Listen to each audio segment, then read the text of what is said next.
बिस्मिल्लाहिर्रहमानिर्रहीम। अस्सलाम वालेकुम नादरीन, आप यूट्यूब चैनल देख रहे हैं। मैं इमरान खान हूँ। जेलम भी इमरान खान के हवाले कर दिया, यानी जिन्होंने इमरान खान को निकाला और निकाल के उसको हुकूमत छीनने की कोशिश करते हुए बाहर कर दिया, उन्होंने पूरा पाकिस्तान उसके हवाले कर दिया। वो जहाँ भी जाते हैं वहाँ पे अवाम इकट्ठी हो जाती है।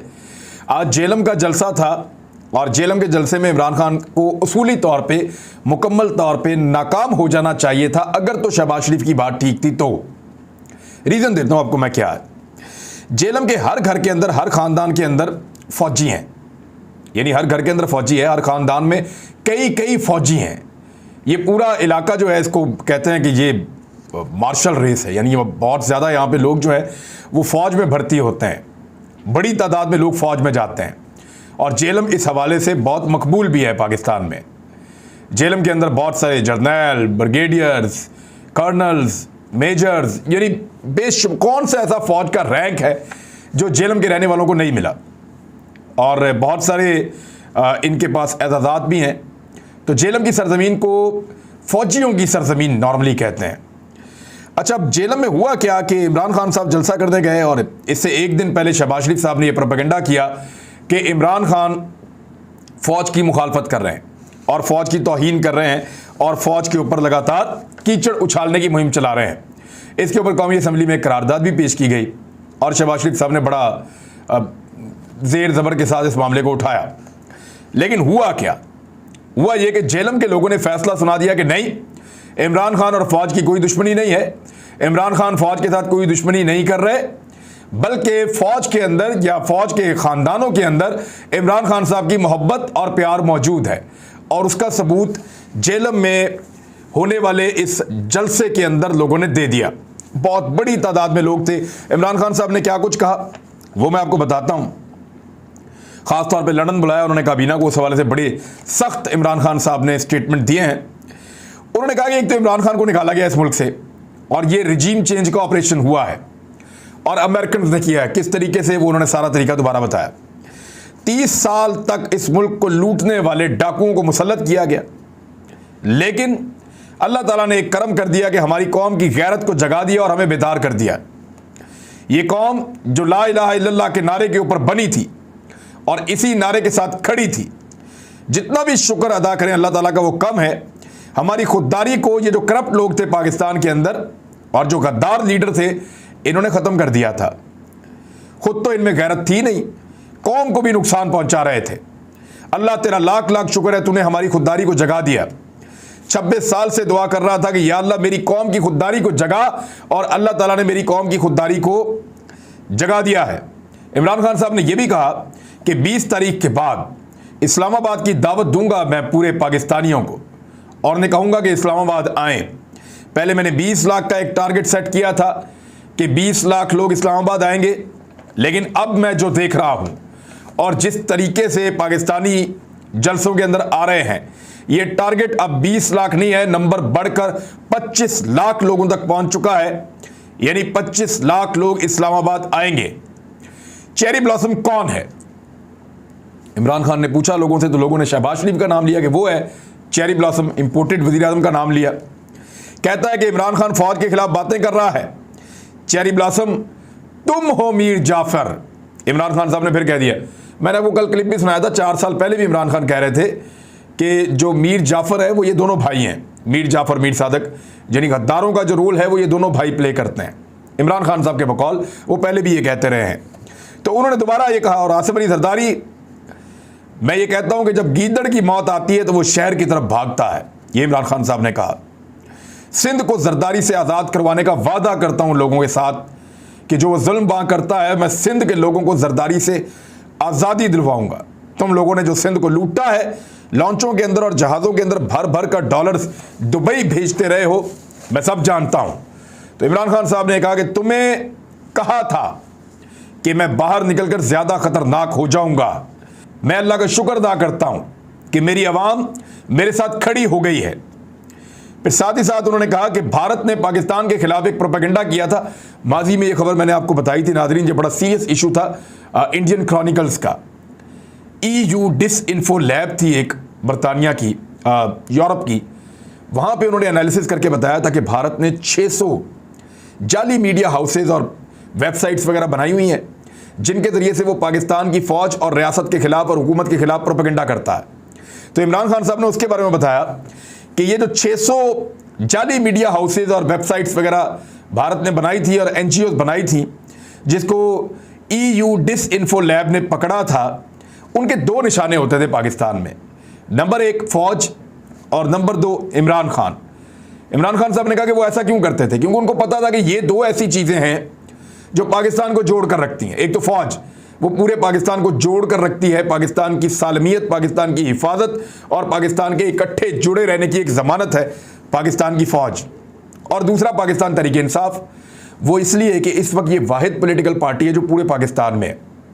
इसकी मिसाल उन्होंने ऐसे दी कि 10 दिन के अंदर इमरान खान साहब की पार्टी ने लाहौर में, कराची में, पेशावर में तारीखी नौयत के जलसे कर दिए। कोयटा में अनाउंस करें, वहाँ जाके भी कर देंगे वो। तो ये वाहिद पार्टी है जो चारों सूबों के अंदर मौजूद है और पूरी ताकत के साथ मौजूद है। तो ये पूरे पाकिस्तान को जोड़ कर रखती है। और बाकी सारी जमातें मिलकर भी इमरान खान साहब ने दोबारा उनको चैलेंज किया कि मीनार पाकिस्तान में एक जलसी नहीं कर सकते। फिर इमरान खान साहब ने कहा कि शहबाज शरीफ शर्म करो, इमरान खान का जीना मरना पाकिस्तान में है, डालना है तो मेरा नाम डालो ECL में, मैं बाहर नहीं जाना चाहता। मुझ पर फौज मुखालिफ होने का इल्ज़ाम लगाते हो, शर्म करो, इस बारे में उन्होंने कहा।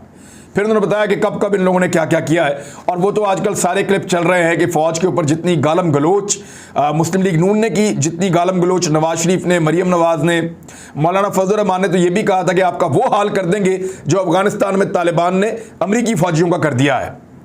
और इसी हुकूमत के एक मेंबर ने कहा था कि जर्नैलों को खारदार तारें उखाड़ूंगा वहाँ से, बॉर्डर से, जो पाकिस्तान का और अफगानिस्तान का बॉर्डर है, उनके साथ जर्नैलों को बांध के इनकी जीप के साथ घसीटूंगा मैं। एक बंदा वो भी है इनकी हुकूमत के अंदर।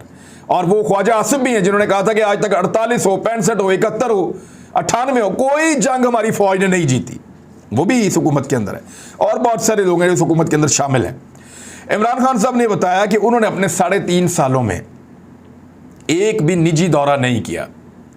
3.5 साल इमरान खान पाकिस्तान के वज़ीर आज़म रहे।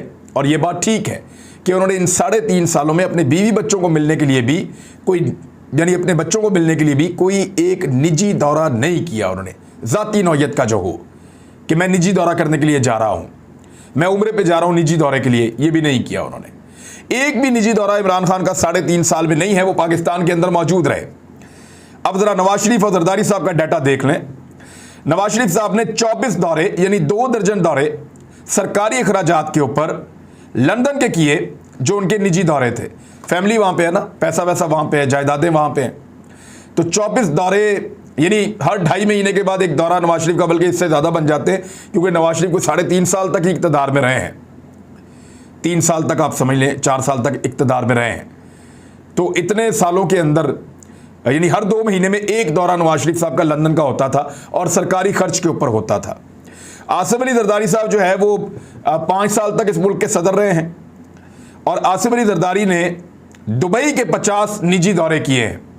यानी उनका हर महीने एक दौरा दुबई का होता था जरदारी साहब का। तो इमरान खान साहब ने इन 3.5 सालों में एक भी निजी दौरा पाकिस्तान से बाहर नहीं किया।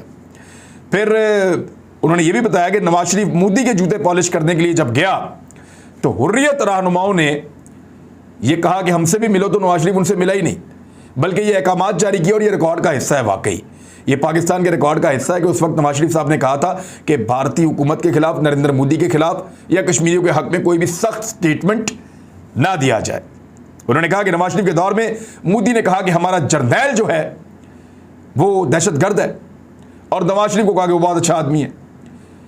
तो मेरे दौर में मोदी को कभी ऐसी जुर्रत नहीं हुई कि मेरे किसी जर्नैल के बारे में वो ऐसी बात करता। मैं मोदी को कहता था कि तुम इस्लाम दुश्मन हो। कभी नवाज शरीफ के मुंह से कश्मीर की बात सुनी है? असल में अब दोबारा पाकिस्तान भारत के साथ दोस्ती कर रहा है। इसके ऊपर मैं अगले व्लॉग में आपको बताऊंगा कि एक्चुअली ये कर क्या रहे हैं और किस तरह कश्मीर का इन्होंने सौदा किया है। वो मैं अगले व्लॉग में डिटेल से आपको बताऊंगा, और पाकिस्तान का क्या मौक़िफ़ था, वो कैसे तब्दील हुआ, इमरान खान साहब के क्या मामलात हुए थे। लेकिन वन लाइनर जो इमरान खान साहब ने इस खिताब के अंदर बोला, उन्होंने कहा कि तुम्हें लाने वालों ने हुक्म दिया है कि भारत के साथ दोस्ती करो। आज मैंने इस पर एक ट्वीट भी किया है कि भारत के साथ दोस्ती का आगाज़ हो गया है, जबकि चीन और रूस के साथ पाकिस्तान की दूरियां शुरू हो गई हैं।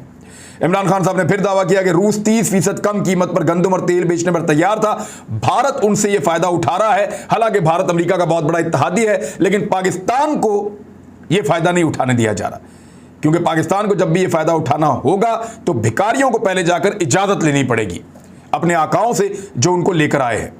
इमरान खान ने कहा कि तारीख में सिर्फ एक आदमी खड़ा हुआ था, जुल्फिकार अली भुट्टो, अपने खिलाफ होने वाली साजिश के खिलाफ। और उस साजिश में कौन शामिल था? इन्हीं पार्टियों के उस दौर के लोग शामिल थे जो आज मेरे खिलाफ निकले हैं। फिर इमरान खान साहब ने कहा कि 20 के बाद सब लोग पहुंचे, खवातीन, बच्चे, बड़े, बुजुर्ग और ख़ास तौर पे जो नौजवान हैं वो सारे इस्लामाबाद पहुंचे। 20 तारीख के बाद मैं जिस दिन भी कॉल दूंगा उस दिन सारे इस्लामाबाद आ जाएं। अब आ जाएं उस खबर की तरफ जहां से इमरान खान साहब ने मामला शुरू किया था। लंदन जाने की तैयारी हो गई है जी इंपोर्टेड हुकूमत की। और इंपोर्टेड हुकूमत हम इसको क्यों कहते हैं, इंपोर्टेड हुकूमत का ट्रेंड क्यों इतना ज़्यादा चल रहा था? क्योंकि ये हुकूमत इंपोर्टेड है। नवाज शरीफ साहब ने बाहर बैठकर साजबाज की अपने आकाओं के साथ, उनके आकाओं ने पाकिस्तान के अंदर मैनेज करके दिया, दबाव डाला और उसके नतीजे में एक इंपोर्टेड हुकूमत बन गई। अब इंपोर्टेड हुकूमत को इंपोर्टेड अहकामात के ऊपर ही चलाया जाएगा, लोकली वो चल नहीं सकती। तो इंपोर्टेड हुक्मरान इंपोर्टेड अहकामात लेने के लिए बाहर जा रहे हैं पाकिस्तान से।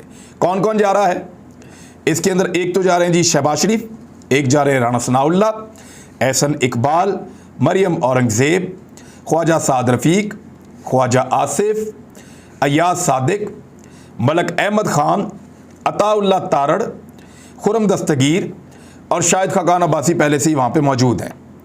लिहाजा ये सारी की सारी काबीना अहकामात लेने के लिए कि कौन से ऐसे इंपोर्टेड अहकामात हैं जिनके मुताबिक पाकिस्तान को आगे बढ़ाना है या चलाना है, अहकामात लेने के लिए ये लंदन चले गए।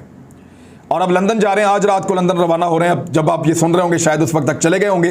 तो ये लोग लंदन जा रहे हैं, सरकारी खर्चा होगा, सरकारी प्रोटोकॉल होगा, सरकारी गाड़ियां होंगी, सरकारी मामलात होंगे और ये लोग वहां जाएंगे और जाकर के नवाज शरीफ से ये पूछेंगे कि बताइए पाकिस्तान को कैसे चलाना है। नवाज शरीफ कौन है जरा सुने।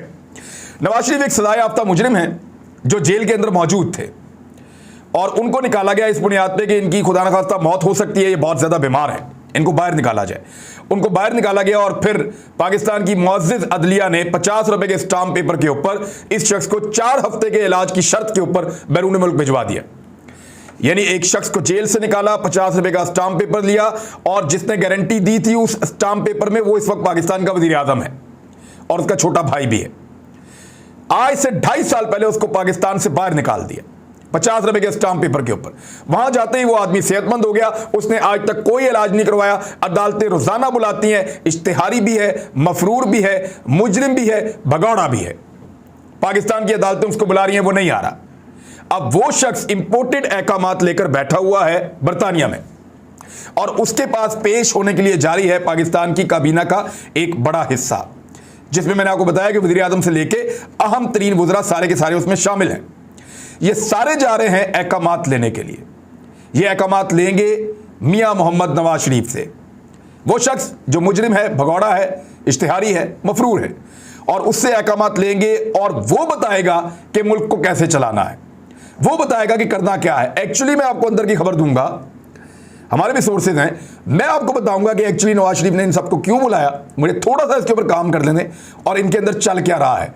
PMLN के जो दानिश्वर है, बेकारी दानिश्वर, वो बहुत सारी खबरें अजीब अजीब ट्विस्ट दे रहे हैं इसको, लेकिन मैं आपको बताऊंगा रियली में कि नवाज शरीफ को एक्चुअली हुआ क्या है और उन्होंने एकदम इन सबको क्यों बुला लिया कि फौरन पहुंचो लंदन, बहुत अहम फैसला करना। ये मैं आपको बता देता हूं अभी कि ये हंगामी तौर पर जा रहे हैं। ये भी बता देता हूं कि गेम इनके हाथ से निकल रही है। ये भी बता देता हूं कि बहुत ज्यादा बेचैनी और तज़ब्ज़ुब है, हलचल मची हुई है और उसमें नवाज शरीफ ने इन सबको बुलाया है। लेकिन अंदर क्या चल रहा है और क्या डिसीजन होगा ये मैं आपको बहुत जल्द बताऊंगा। इमरान खान साहब ने चैलेंज करते हुए कहा कि काबीना को लंदन बुलवाया है, अब ये सारी काबीना लंदन जा रही है और आपके पैसे पर जा रही है और मफरूर मुजरिम झूठे आदमी से, बुज़दिल आदमी से मिलने जा रहे हैं, भगौड़े को मिलकर अहकामात लेंगे। ये इस कौम की तौहीन है जिसके खिलाफ तमाम पाकिस्तान खड़ा हो गया है, ये इमरान खान साहब ने कहा। तो अब आप अंदाजा करें ये क्या चल रहा है। लंदन प्लान खुद कहते थे, आज़ादी और खुद मुख्तारी की बात खुद करते थे कि आप पाकिस्तान में बैठ के आप पाकिस्तान को चला नहीं सकते। ऐसी कौन सी बात है जो आप टेलीफोन पे नहीं कर सकते। ऐसी कौन सी बात है जो आप व्हाट्सएप पे नहीं कर सकते या लिंक के ऊपर नहीं कर सकते? ऐसी कौन सी बात है जिसके लिए आपको ये सारे लोग एक बंद कमरे के अंदर मुशावरत के लिए चाहिए? तो समझ जाइए ये कुछ ऐसे अहकामात हैं जो वो लोग नहीं चाहते, यानी एतबार किसके ऊपर नहीं है, एजेंसियां ही सुन सकती हैं ना ये सारा कुछ। एक्चुअली तो सामने आमने बैठने का मतलब यह है कि हमारी कन्वर्सेशन और हमारी बातचीत को एजेंसियां सुन ना पाएं, टेक्नोलॉजी के बावजूद किसी को पता ना चले कि हम क्या प्लान कर रहे हैं। एजेंसियों से छुपकर, हुकूमत उनकी अपनी है, एजेंसियां उनकी कंट्रोल में है, एजेंसियों से छुपकर लंदन में एक मुलाकात के लिए पूरी काबीना को बुलाया नवाज शरीफ ने। लेकिन बात छुपी नहीं रहेगी, बात खुलेगी, हम आपको सारी बात बताएंगे कि क्यों बुलवाया है। लेकिन पाकिस्तान की इससे बड़ी तौहीन हो नहीं सकती कि एक मफरूर मुजरिम जो इश्तिहारी है, भगौड़ा है, वो बुलाकर पूरी काबीना को बताएगा कि मुल्क को कैसे चलाना है। ये नहीं हो सकता। अब तक के लिए इतने, अपना ख्याल रखिएगा, अपने इस चैनल का भी। अल्लाह हाफ़िज़।